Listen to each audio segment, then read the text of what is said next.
असं आहे की म्हाडाचे अधिकारी आणि पोलीस हे एक दुसऱ्याशी बोलत होते काल संध्याकाळपासून,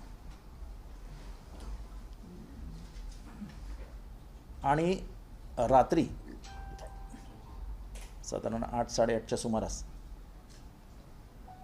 एका गाडीमध्ये तीन जणांना पकडलं. त्याच्यातले जे 2 संशयित आहेत ते आरोग्य खात्याच्या पेपरफुटीमध्ये सामील होते आणि त्यांच्या संभाषणात काही म्हाडाचाही उल्लेख झालेला होता. त्यामुळे पोलीस त्यांच्यावर वॉचवर होते. ते एवढे दिवस मिळत नव्हते, पण काल ते मिळाले. त्यांच्याबरोबर ज्या कंपनीनी म्हाडाचे पेपरचं काम केलं होतं, ज्यांना देण्यात आलं होतं म्हाडातर्फे, त्यांचा मालकही सापडला. पोलिसांनी जेव्हा त्याचा लॅपटॉप तपासला तेव्हा त्या लॅपटॉपमध्ये काही प्रश्नपत्रिका मिळाल्या आणि पोलिसांनी तात्काळ कारवाई केली. म्हाडाच्या अधिकाऱ्यांनीही तात्काळ निर्णय घेतला की परीक्षा रद्द करण्याचा, आणि त्याप्रमाणे परीक्षा रद्द करण्यात आला. असं आहे की गोपनीयतेचा भंग झालेला आहे. ह्याच्याने लाखो विद्यार्थ्यांच्या भविष्यावर परिणाम होऊ शकतो आणि ज्यांना खऱ्या अर्थाने न्याय मिळाला पाहिजे, त्यांच्या हुशारीला न्याय मिळाला पाहिजे, त्यांना मिळणार नाही, अशी जेव्हा शंका व्यक्त केली गेली तेव्हा म्हाडाच्या अधिकाऱ्यांनी बैठक घेऊन ही परीक्षा रद्द करण्याचा निर्णय घेतला. आणि मी ही शंका गेले 2-3 दिवस व्यक्त करत होतो, कारण माझ्या कानावर काही बातम्या पडत होत्या. पेपर घेऊन नंतर जर हे कळलं असतं तर जगाला तोंड दाखवायला जागा राहिली नसती. पेपर फोडण्याच्या म्हणजे लीक करण्याच्या आधी किंवा त्यांच्या मनात काय होतं ते मला माहीत नाही, त्याच्या आधीच पोलिसांनी टोळी उद्ध्वस्त करून टाकली. मी पोलिसांचे लाख आभार मानतो की त्यांनी, म्हणजे कदाचित आज पेपर रद्द केला म्हणून काही जणांना वाईट वाटत असेल, काही जण टीकाही करत असतील. अरे यार, तुमचे स्वतःचे फोन बंद करा ना.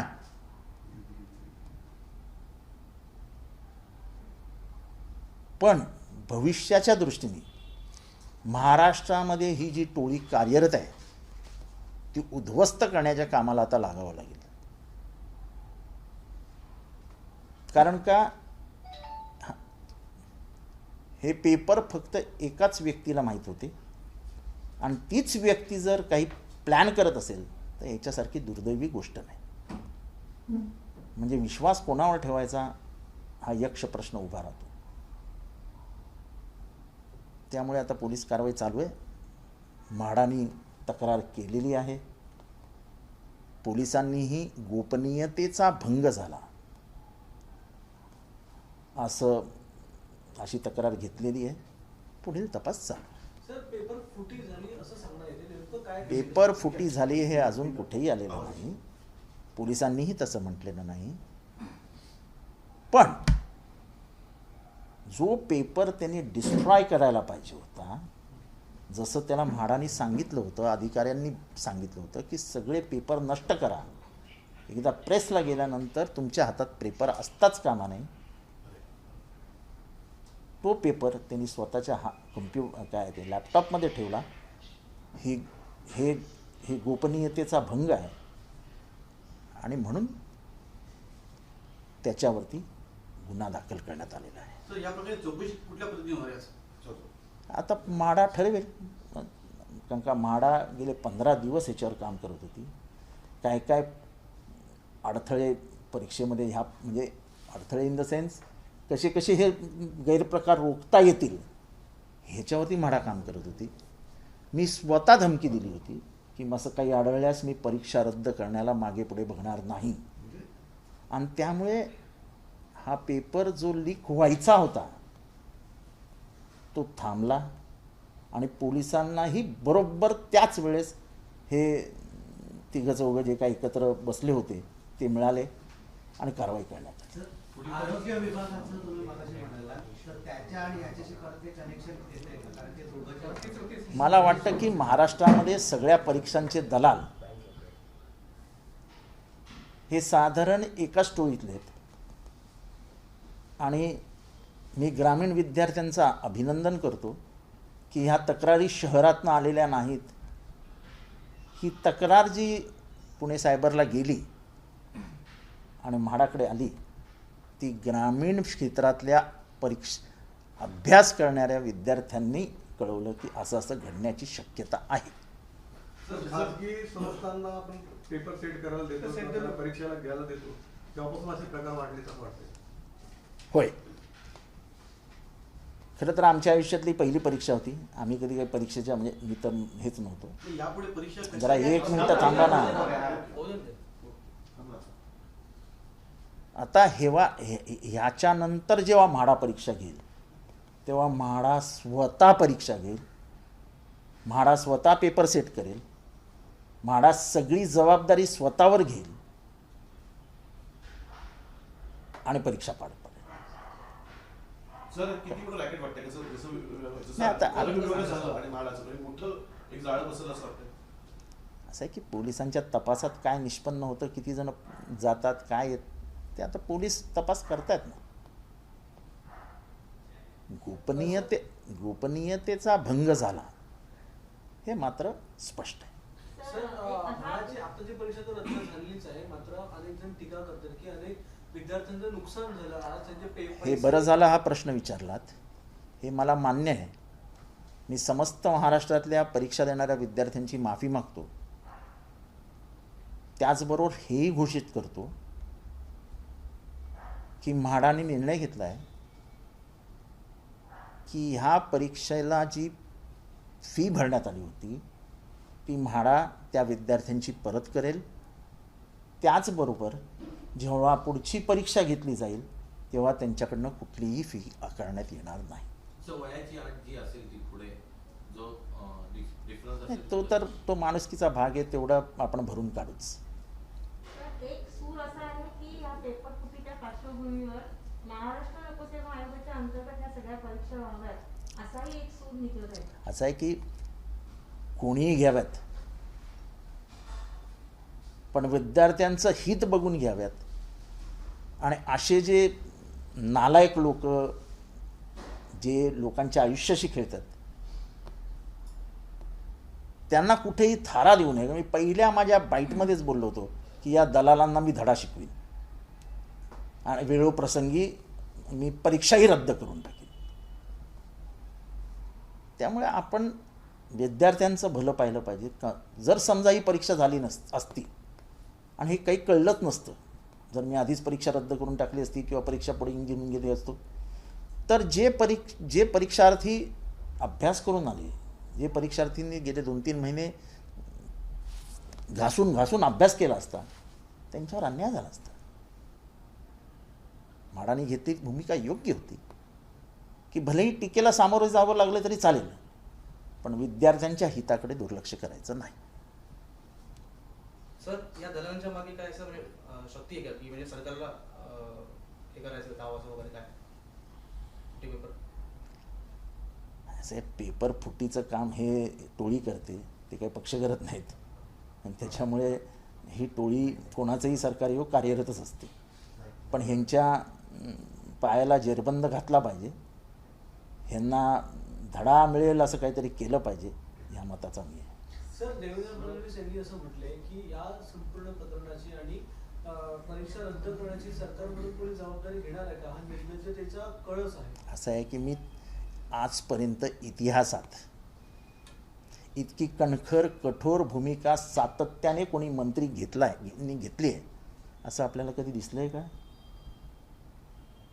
महाराष्ट्राच्या विद्यार्थ्यांचं हित, त्यांच्याशी असलेलं माझं जवळकीचं नातं, ह्याच्यासाठी माझा जीव तळमळत होता.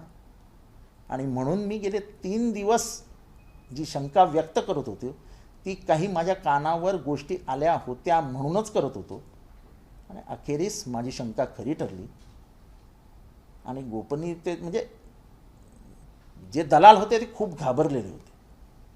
आणि त्यामुळे 2 दिवस किंवा 1 दिवस आधी जो प्रकार करायचा होता त्यांनी तो केला नाही आणि शेवटी ते पकडले गेले. पेपरचा रेट काय होता, काय अमाऊंट ठरलेली होती? नाही, मी ते बघायला गेलो नाही. सर, माजी मुख्यमंत्र्यांनी असा आरोप केला की सरकार कार्यान्वित कधी होणार? हां, देवेंद्र फडणवीस आरोप केला की अहो सरकार कार्यान्वित आहे ना. आज एवढं मोठं रॅकेट पकडायला स्वतः मंत्री आणि सर्व त्याचं डिपार्टमेंट कामाला लागतं, पोलीस कामाला लागतं. मी हात जोडून पोलिसांना विनंती केली होती की एकालाही सोडू नका, सूक्ष्मपणाने ह्याचा अभ्यास करा, ह्याचा पाठलाग करा आणि हा एकदा फोडा. काय ते केलं ना पोलिसांनी. त्यामुळे सरकार आहे म्हणूनच हे घडलं ना. आज तुम्हाला कदाचित वाटेल वाईट की परीक्षा पुढे गेली, पण ज्या हुशार विद्यार्थ्यांना खऱ्या अर्थाने त्यांच्या बुद्धीला न्याय मिळाला पाहिजे, त्यांच्या कष्टाला न्याय मिळाला पाहिजे, तो मिळाला. हे वशिल्याचे टट्टू जे मंत्रालयात जातात आणि त्याच्यानंतरचा जो भ्रष्टाचाराची हे वाढत जाते, त्याला रोखण्याचं काम महाविकास आघाडी सरकारने पेपर आज झाला असता, 2 दिवसांनी कळलं असतं की तो फुटला होता, तर किती गेलं असतं. हे सगळं घडण्याच्या आधीच पोलिसांनी इंटरसेप्शन करत करत करत हे सगळं संपवलं. सर, ही पहिली वेळ नाही आरोग्य विभागाचे पेपर फुटले होते. मला दुसरं असं आहे की मला दुसऱ्या डिपार्टमेंटविषयी नाही बोलायचं आहे. माझ्याकडे परीक्षा होण्याच्या आधीच मी म्हणजे त्या पेपरचं काही लिंक लागण्याच्या आधीच मी रद्द करून टाकले. परीक्षा झाल्यानंतर हे झालं असतं तर मात्र तोंड दाखवायला जागा राहिली नसती. विरोधकांचं म्हणणं उशिरा फार तुम्ही मंत्र्यांनी रात्री उशिरा फार सांगण्यात आलेलं आहे. असं आहे की सांगितलं ना आम्ही हिंमत दाखवून, त्याच्यानंतर घोषणाही करतोय ना की ह्याच्या पुढच्या परीक्षेमध्ये त्यांचे पैसे म्हाडा घेणार नाही आणि आत्ताचे जे पैसे आहेत ते परत करू. हे जबाबदारीने बोलतोय ना मी.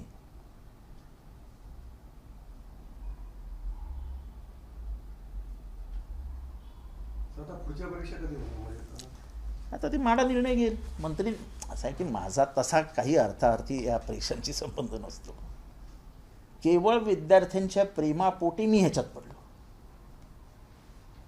आणि कुठलंही गैरव्यवस्थापन होऊ नये म्हणून पहिली बाईट दिली की मी हे खपवून घेणार नाही. एक जरी सापडला तर परीक्षा रद्द करीन, तुम्ही माझा बाईट बघा. आणि त्यामुळे म्हाडाने जो पोलिसांशी संपर्क साधत जो निर्णय घेतला तो महाराष्ट्राच्या विद्यार्थ्यांच्या हिताचा होता. आता पुढे परीक्षा कशी घ्यायची, कधी घ्यायची हे म्हाडाचे हे ठरवतील. पण मला वाटतं की हे बाहेरचे जे येतात परीक्षा घ्यायला त्यांच्यावर बंदी आणावी आणि स्वतः महाराष्ट्र सरकारने याबाबत एक ठोस भूमिका घेऊन पेपर आपल्याकडेच कसे सेट होतील हे बघावं. हीच कंपनी ही आत्ता जी पकडली गेली त्यांनी पुण्याच्या 2 लाख पोलिसांची परीक्षा मागच्या आठवड्यात घेतली होती. 2 लाख पोलिसांची. काय बोलायचं. म्हणजे त्याच्या विश्वासार्हतेवरती पोलिसांची परीक्षा घेतली आणि ती व्यवस्थित पार पडली. हे तो म्हणजे ते सर्टिफिकेटच घेत होतं ना त्याच्यासाठी. आणि तो माणूस असं काहीतरी करेल हे म्हणजे अनाकलनीय आहे, म्हणजे काही समजण्याच्या पलीकडे. सर, तुम्ही 2-3 दिवस आव्हान करत होता म्हणून अनेक मुलांचं भविष्य देखील याच्यामध्ये सांगितलं होतं आणि लोक देखील पैसे दिले असते काही लोकांनी. असं आहे की आता तो पोलिसी तपासाचा भाग आहे. मी पहिल्यापासून सांगत होतो दलालांकडनं पैसे परत घ्या, मी होऊ देणार नाही. तुम्ही ऐकलं का माझ्या बाईट. मी सगळ्यांमध्ये माझं एक वाक्य होतं की दलालांकडनं पैसे परत घ्या, मी अशी परीक्षा होऊ देणार नाही. आणि मी अत्यंत मंत्री म्हणून आजपर्यंत तुम्ही बघितलंय का की इतका संवाद विद्यार्थ्यांशी कोणी साधलेला. कुठल्या परीक्षेत जबाबदारी घेताना बघितलंय मी घेतली. कारण का एकाला जरी पेपर मिळाला असता आणि 100 जणांना जरी पेपर मिळाला असता तरी पोरांच्या आयुष्याशी खेळण्यासारखं झालं असतं आणि ते कोणालाच त्याचा त्रास होऊ नये आणि ही गोष्ट कुठेतरी कायमची पुरली जावी ह्याच्यासाठी म्हाडाने जो घेतलेला निर्णय तो योग्यच आहे. सर ते आरोग्य विभागाचा भाडा किंवा सरकारला बरी करण्यासाठी असं काही षडयंत्र किंवा काही असं काही हे अशा टोळ्या प्रत्येक सरकारमध्ये कार्यरत असतात.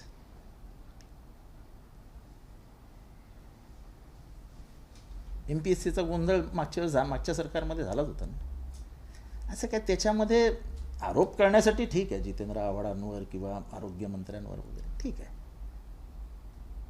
पण 3 दिवस सातत्याने विद्यार्थ्यांशी संपर्क सोशल मीडियातनं साधत त्यांना सूचक इशारा देत, दलालांनाही सूचक इशारा देत माझ्यावरती सोपवलेलं कर्तव्य मी पार पाडत होतो. मी खरं तर ह्याच्यापासून अलप्त राहू शकलो असतो. म्हाडाने बघितलं असतं काय करायचं, म्हाडा गेली असती समोर. पण पळकुटेपणा न करता माझा विभाग आहे, त्याच्यात असे गैरप्रकार होऊच द्यायचे नाही म्हणून मी शेवटच्या क्षणी त्याच्यात पडलो.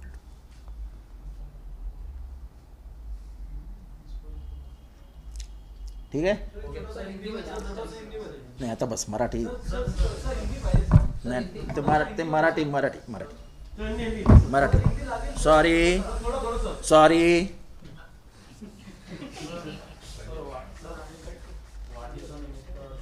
पवारांचा वाढदिवस होता. अनेक लोक पवारांवर टीका करत आले आणि बघायला गेलं तर अजून देखील अनेक लोक पवारांवरती टीका करत आले होते. मात्र आज 81वा वाढदिवस आहे. अनेक लोक देखील त्यांच्याकडे अनेकांनी शुभेच्छा देखील दिल्या. मुख्यमंत्री तुम्ही स्वतः गेलेले तसं बघतात की योद्धा म्हणून तरुण योद्धा म्हणून तुम्ही नेहमीच सांगत आहात. साहेबांचं कौतुक मी काय करू शकतो किंवा मी ह्याच्यावर काय बोलू शकतो. साहेब आहेत, सह्याद्री आहे. आजही वयाच्या 81व्या वर्षी ज्या पद्धतीने ते काम करतात. सकाळी 7:30ला पहिली अपॉइंटमेंट. हे मला नाही वाटत माझ्यासारखे तरुण राजकारण्यालाही जमलं आहे. अजूनही तळागाळातल्या माणसाशी शेवटच्या माणसापर्यंत संबंध ठेवायचा हे मला नाही वाटत कोणी केलं आहे. हा पेपर फुटला याबाबतची सगळी माहिती त्यांनी माझ्याकडनं घेतली.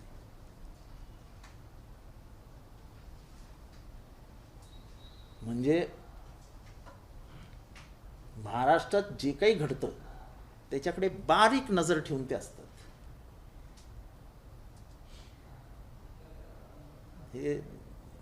ह्याच्यातनं ते महाराष्ट्रासाठी किती काळजी आहे त्यांच्या मनामध्ये हे स्पष्ट दिसतं. आज तेजस्वी यादव असो, ममता बॅनर्जी असो, स्टॅलिन असो, हे सगळे साहेबांच्या भेटीला येतात, मार्गदर्शनपर त्यांच्याकडनं सल्ला घेतात. आणि सर्वात महत्त्वाची गोष्ट ते सगळेजण म्हणतात की देशातले हे सर्वात मोठे नेते आहेत, सर्वात ज्येष्ठ नेते आहेत. अजून काय बोलायचं.